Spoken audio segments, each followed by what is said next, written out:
Less than 2 decades after Columbus explored the New World, another Spanish expedition set sail. Its leader was Hernán Cortes, a man whose ruthless pursuit of fame and fortune would change the destiny of the Americas forever.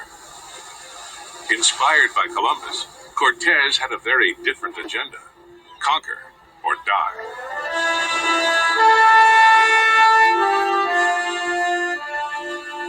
In April of 1519, a strange sight appeared off the eastern coast of Mexico. The natives didn't know what to make of the huge Spanish ships or the light-skinned men they carried.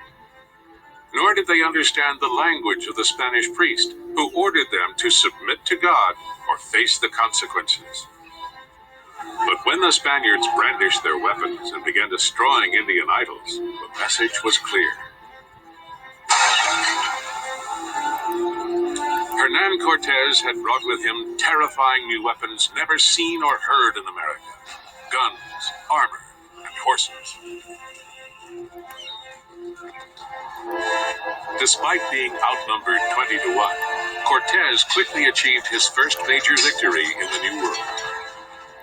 The defeated Indians told him of the Mexica, the Aztecs, a great civilization in the heart of Mexico overflowing with gold. This was what Cortes was after. The lust for gold had brought him to the New World in 1504, to the Spanish colony of Cuba. He had made a small fortune mining gold there, but craved even greater riches. Inspired by this news of the Aztecs, Cortes marched up the eastern coast of Mexico, determined to establish the first Spanish settlement there. The result was Veracruz, where Cortes created his own city with its own laws and its own authority, in direct defiance of Cuba's governor. Cortes's men knew this was an act of treason, and a group of them turned on him. They secretly plotted to take one of the ships and return to Cuba. Cortes responded with his boldest move yet. He ordered all his ships burned. The man who lived by the words "conquer or die" had just given his troops no other options. In the weeks ahead, slogging through the jungle in their armor, the Spanish must have thought conquest was out of the question. With every step inland, they found evidence of the mighty Aztecs, including temples unlike anything back in Spain.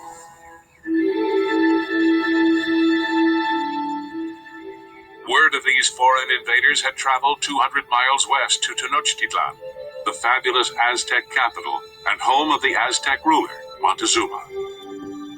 The 50-year-old Montezuma ruled a vast empire of 25 million subjects and commanded an army of 400,000 warriors. Yet he didn't know quite how to handle the Spanish army of just 500 men. Reports sent to Montezuma said that the Spanish leader, Cortes, with his pale skin and black beard, resembled the Aztec god Quetzalcoatl.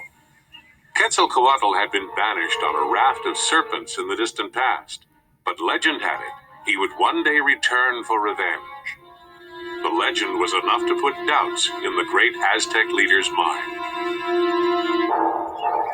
If Montezuma could have seen the Spanish struggling up 8,000 feet of mountainous terrain, he would have known they were no gods.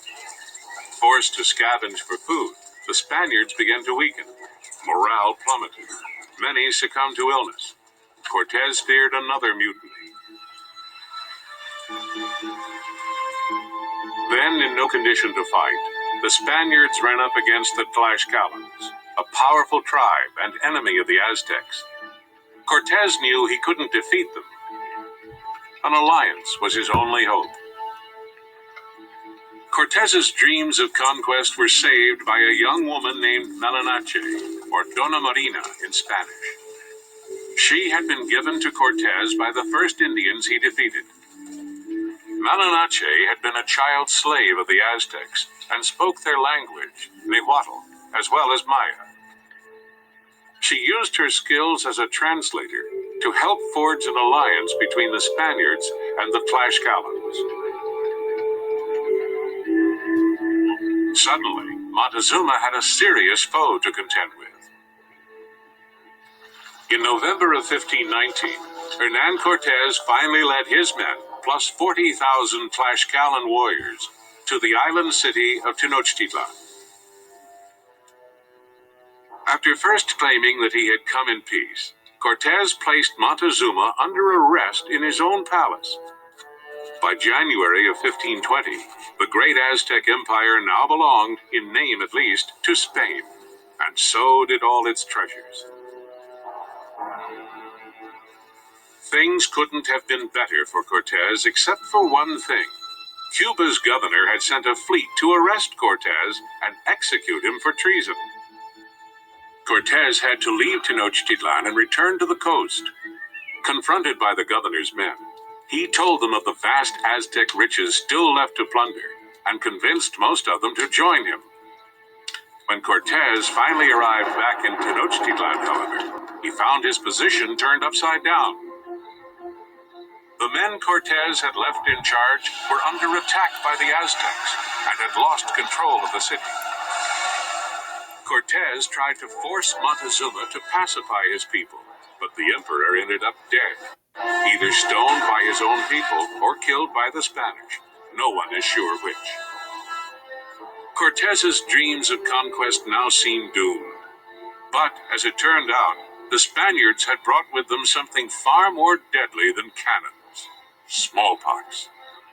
This deadly and contagious virus devastated the Aztec population. Cortes regrouped his forces and laid waste to the weakened empire. Cortes returned to Spain 7 years after conquering the Aztecs. His triumphs helped introduce a new word into the Spanish language: conquistador. But Cortes was still driven by his personal motto: conquer or die.